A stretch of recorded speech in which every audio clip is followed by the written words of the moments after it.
पंचांग के अनुसार हर महीने शुक्ल पक्ष की अष्टमी को मासिक दुर्गा अष्टमी मनाई जाती है। हिंदू धर्म में मासिक दुर्गा अष्टमी का विशेष महत्व है।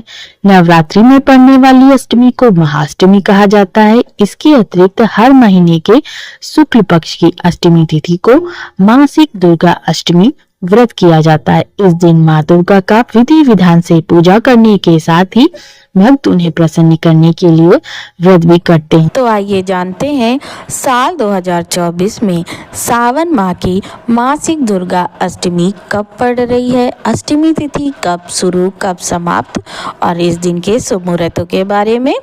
साल 2024 में सावन मासिक दुर्गा अष्टमी 13 अगस्त 2024 को है। अष्टमी तिथि का प्रारंभ 12 अगस्त को सुबह 7:55 पे हो रहा है और अष्टमी तिथि की समाप्ति रहेगी 13 अगस्त को सुबह 9:31 पर। सूर्योदय का समय रहेगा सुबह 5:53 पर। सूर्यास्त रहेगा शाम को 6:58 पर। चंद्रोदय का समय रहेगा दोपहर 1:31 पर। चंद्रास्त रहेगा रात्रि 11:56 पर। राहु काल का समय रहेगा दोपहर 3:21 से शाम को 4:58 तक। मासिक दुर्गा अष्टमी का महत्व।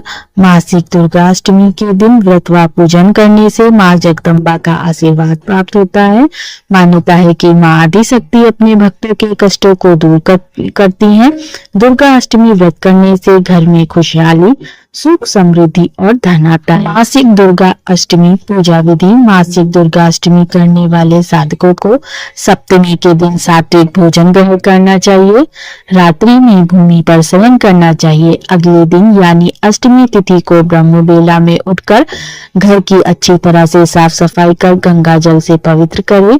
उसके उपरांत गंगा जल युक्त पानी से स्नान ध्यान करें। फिर लाल रंग का लवीन वस्त्र धारण कर आचमन करें और अपने आप को पवित्र करें। इस समय माता का ध्यान कर व्रत का संकल्प लें। अब पूजा गृह में एक चौकी पर माँ दुर्गा की प्रतिमा अथवा तस्वीर स्थापित कर षोडश उपचार करें। माँ दुर्गा को लाल रंग अति प्रिय है, अतः पूजा में उन्हें लाल पुष्प और लाल फल अवश्य भेंट करें। साथ ही 16 श्रृंगार और लाल चुनरी भी चढ़ाए। अब माँ दुर्गा की पूजा धूप, दीप, दीपक आदि से करें। पूजा करते समय दुर्गा चालीसा का पाठ करें और निम्न मंत्र का जाप करें। सर्व मंगल मांगल्ये शिवे सर्वार्थ साधिके शरण्ये त्र्यंबके गौरी नारायणी नमोस्तुते। या देवी सर्वभूतेषु माँ दुर्गा रूपेण संस्थिता। नमस्तस्यै नमस्तस्यै नमस्तस्यै नमो नमः। अंत में आरती आराधना करें। दिन भर उपवास रखें। साधक चाहे तो दिन में एक बार फल और जल ग्रहण कर सकते हैं। शारीरिक शक्ति का दमन न करें। यथाशक्ति तथा भक्ति के भाव से व्रत उपवास करें। शाम में आरती अर्चना के बाद फलाहार करें। रात्रि में जागरण कर भजन कीर्तन कर सकते हैं। अगले दिन नवमी तिथि को नियमित तरीके से पूजा पाठ कर व्रत को खोलें। मासिक दुर्गा अष्टमी में घर में सुख और समृद्धि के लिए माँ की ज्योति हमेशा आग्नेय कोण में ही जलाना चाहिए। पूजा करने वाले का मुख पूजा के समय पूर्व या उत्तर दिशा की तरफ हो। पूजा के समय पूजा का सामान दक्षिण पूर्व दिशा में रखना चाहिए। मासिक दुर्गा अष्टमी की पूजा करते समय यह ध्यान रखना चाहिए कि पूजा में तुलसी, आंवला, दूर्वा, मदार और आग के पुष्प का इस्तेमाल नहीं करना चाहिए। घर में कभी एक से अधिक माँ दुर्गा की प्रतिमा या फोटो नहीं रखना चाहिए।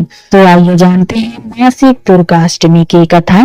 पौराणिक मान्यता के अनुसार प्राचीन काल में असुर दंभ को महिषासुर नाम के एक पुत्र की प्राप्ति हुई थी, जिसके भीतर बचपन से ही अमर होने की प्रबल इच्छा थी। अपनी इस इच्छा की पूर्ति के लिए उसने अमर होने का वरदान हासिल करने के लिए ब्रह्मा जी की घोर तपस्या आरंभ की। महिषासुर द्वारा की गई इस कठोर तपस्या से ब्रह्मा जी प्रसन्न हुए और उन्होंने वैसा ही किया जैसा महिषासुर चाहता था। ब्रह्मा जी ने खुश होकर उसे मनचाहा वरदान मांगने को कहा। ऐसे में महिषासुर, जो सिर्फ अमर होना चाहता था, उसने ब्रह्मा जी से वरदान मांगते हुए खुद को अमर करने के लिए बाध्य किया, परंतु ब्रह्मा जी ने महिषासुर को अमरता का वरदान देने की बात ये कहते हुए टाल दी कि जन्म के बाद मृत्यु और मृत्यु के बाद जन्म निश्चित है, इसलिए अमरता जैसी किसी बात का कोई अस्तित्व नहीं।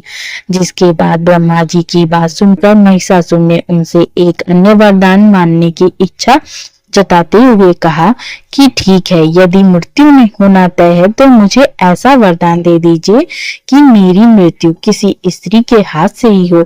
इसके अलावा अन्य कोई दैत्य, मानव या देवता कोई भी मेरा वध न कर पाए। जिसके बाद ब्रह्मा जी ने महिषासुर को दूसरा वरदान दे दिया। ब्रह्मा जी द्वारा वरदान प्राप्त करते ही महिषासुर अंधकार से अंधा हो गया, इसके साथ ही बढ़ गया और उसका अन्याय मौत के भय से मुक्त होकर उसने अपने सेना के साथ पृथ्वी लोक पर आक्रमण कर दिया, जिससे धरती चारों तरफ से त्राहिमाम त्राहिमाम करने लगी। उसके बल के आगे समस्त जीवों और प्राणियों को नतमस्तक होना पड़ा। जिसके बाद पृथ्वी और पाताल को अपने अधीन करने के बाद अहंकारी महिषासुर ने इंद्रलोक पर भी आक्रमण कर दिया, जिसमें उन्होंने इंद्रदेव को पराजित कर स्वर्ग पर कब्जा कर लिया। महिषासुर ने से परेशान होकर सभी देवी देवता त्रिदेव के पास सहायता मांगने पहुंचे। इस पर विष्णु जी ने उसके अंत के लिए देवी शक्ति के निर्माण की सलाह दी। जिसके बाद सभी देवताओं ने मिलकर देवी शक्ति को सहायता के लिए पुकारा और इस पुकार को सुनकर सभी देवताओं के शरीर में से निकले तेज ने एक अत्यंत खूबसूरत सुंदरी का निर्माण किया। उसी तेज से निकली मां आदिशक्ति, जिसके स्वरूप और तेज से सभी देवता भी आश्चर्यचकित हो गए। त्रिदेवों की मदद से निर्मित हुई देवी दुर्गा को हिमवान ने सवारी के लिए सिंह दिया और इसी प्रकार वहां मौजूद सभी देवताओं ने भी मां को अपने अपने एक अस्त्र शस्त्र सौंपे और इस तरह स्वर्ग में देवी दुर्गा को इस समस्या हेतु तैयार किया गया। माना जाता है कि देवी का अत्यंत सुंदर रूप देखकर महिषासुर उनके प्रति बहुत आकर्षित होने लगा और उसने अपने एक दूत के जरिए देवी के पास विवाह का प्रस्ताव तक पहुंचाया। अहंकारी महिषासुर की इस ऊंची हरकत ने देवी भगवती को अत्यधिक क्रोधित कर दिया, जिसके बाद ही मां ने महिषासुर को युद्ध के लिए ललकारा। मां दुर्गा से युद्ध की ललकार सुनकर ब्रह्मा जी से मिले वरदान के अहंकार में अंधा महिषासुर उनसे युद्ध करने के लिए भी तैयार हो गया। इस युद्ध में एक एक करके महिषासुर की संपूर्ण सेना का मां दुर्गा ने सर्वनाश कर दिया।